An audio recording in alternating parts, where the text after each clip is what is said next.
So I almost gave up. I gave myself a 30-day challenge to focus on one thing, which was exercise, because I've been going through it and I really don't like myself right now. And it was going great until I got sick.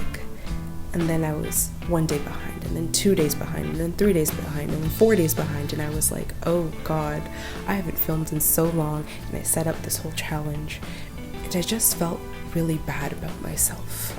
I felt like a loser. And then it occurred to me, instead of feeling bad about it, why don't I just pick up where I left off? And I know this doesn't meet my requirements of going to a class, but at least I'm doing something today. So I'm gonna take this as a win.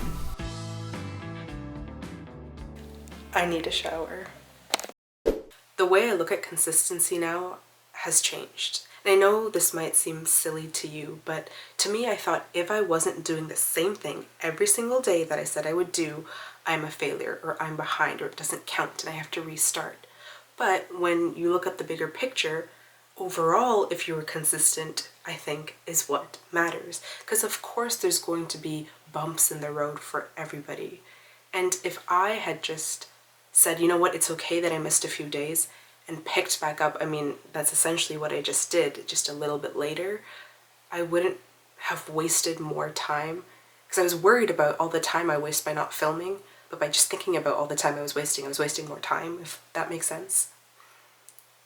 So yeah, I think the way I look at consistency is different. It used to be like discipline, consistency. There's just these like scary words, and if you miss a day, if you slip up, if you don't give yourself 100%, you're a failure, you're behind.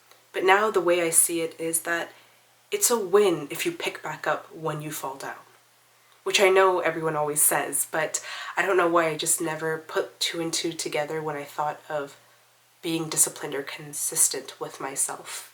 I don't know if that makes sense, but it makes a lot of sense to me, and I'm proud that I picked back up. Yes, I know I just followed a YouTube video to work out today and there's no one there to correct my form, and I probably did stuff wrong, but I did sweat, so I know I did something correct, clearly. And honestly, I'm looking forward to continuing the rest of this challenge. If you take one thing away from this, it's my public embarrassing failure when I told everybody I would be consistent for 30 days and then I wasn't. But now we're just gonna continue. Today is day 7, and tomorrow will be day 8, and it will be fine. Thank you for watching, and I will see you tomorrow.